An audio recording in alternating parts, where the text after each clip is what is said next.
అష్టాదశ శక్తిపీఠాలలో 14వ శక్తిపీఠం మహాదేశ్వరి శక్తిపీఠం. ఈ శక్తిపీఠం ఎక్కడుందంటే ప్రయాగరాజ్లోనే ఉందన్నమాట. సో 17 శక్తిపీఠాలు మరి విగ్రహ రూపంలో పూజలు అందుకుంటే ఈ 14వ శక్తిపీఠం మహాదేశ్వర శక్తిపీఠం ఊయల రూపంలో పూజలు అందుకుంటుందన్నమాట. అందుకే ప్రత్యేకత ఈ 14వ శక్తిపీఠం మహాదేశ్వర శక్తిపీఠం అయితే మరి పూజలు అందుకోవడం అయితే జరుగుతుందన్నమాట. సో ఆ శక్తిపీఠం ఎలా ఉంది ఏంది అనేది కూడా మనం చూద్దాం. లోపలైతే కెమెరా అయితే అలవాటు లేదు, ఓన్లీ బయట వరకు అయితే నేను చూపెట్టే ప్రయత్నం అయితే చేస్తాను. సో ఎంట్రన్స్ అయితే ఈ విధంగా ఉంటుంది. ఇక్కడ నుంచి లోపలికి వెళ్ళినట్టయితే ఆ మహాశక్తిపీఠం అయితే చూడొచ్చు అన్నమాట. అక్కడ కనిపిస్తుంది ఎంట్రన్స్. సో అక్కడ నుంచి లోపల రాగానే మనకు ఈ విధంగా షాప్స్ అయితే ఉంటాయి. సో మందిరం కూడా ఇక్కడే ఉందన్నమాట. చుట్టూ షాప్స్ అయితే ఉంటాయి. సో మందిరం చూస్తుంది కదా. సో ఇక్కడ నుంచి క్యూ లైన్లో లోపలికి అయితే వెళ్ళాలి. లోపలికి వెళ్ళిన తర్వాత ఆ శక్తిపీఠం అయితే చూడొచ్చు అన్నమాట.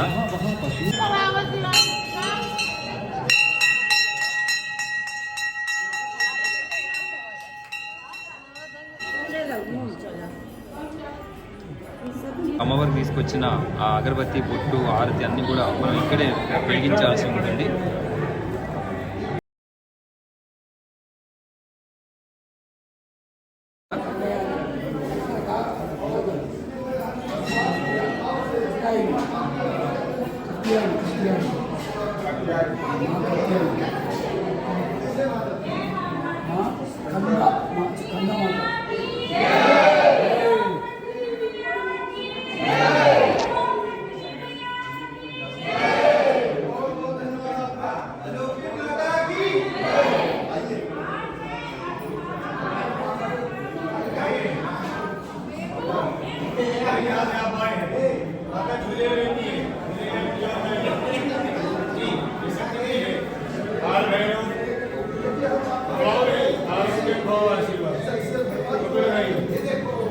चला गई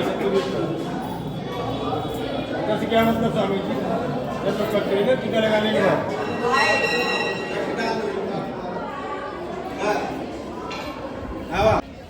అమ్మవారి దర్శనం చేసుకున్న తర్వాత ఎగ్జిట్ వచ్చిన తర్వాత ఈ విధంగా అయితే షాపింగ్స్ అయితే ఉంటాయి. సో మనకు నచ్చిన షాపింగ్ కూడా చేయొచ్చు అన్నమాట. చాలా నెంబర్ ఆఫ్ షాప్స్ అయితే ఉంటాయి ఇందులో.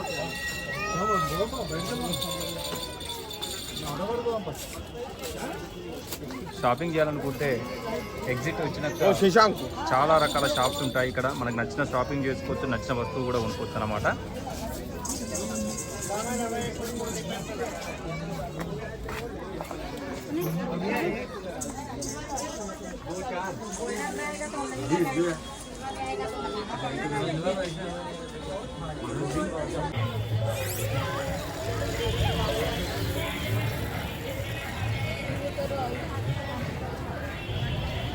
ఇలాంటి ఆటోలు అయితే చాలా కనిపిస్తాయి. బెస్ట్ ఏంటంటే మనకు రెండు సైడ్లో కూర్చొని అయితే మనం ప్రయాణం చేస్తూ కూడా ఇరువైపులా చూస్తూ అయితే వెళ్ళొచ్చు అనమాట. చాలా అంటే చాలా బాగున్నాయి ఇక్కడ ఆటోలు అయితే. మనకు ఇక్కడ ఎక్కువగా కూడా మరి వచ్చిన ప్యాసింజర్స్ ఈ ఆటోని ఎంచుకోవడం అయితే జరుగుతూ ఉంది. సో మేము వచ్చిన ఆటో అయితే ఇది.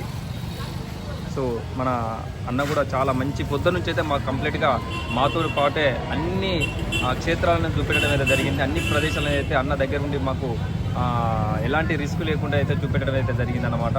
మేము ఈ ఆటోలోనే ఫుల్ డే ప్రయాగరాజ్ సంబంధించిన టూర్ మొత్తం కూడా ఈ ఆటోలోనే చేయడం అయితే జరిగింది.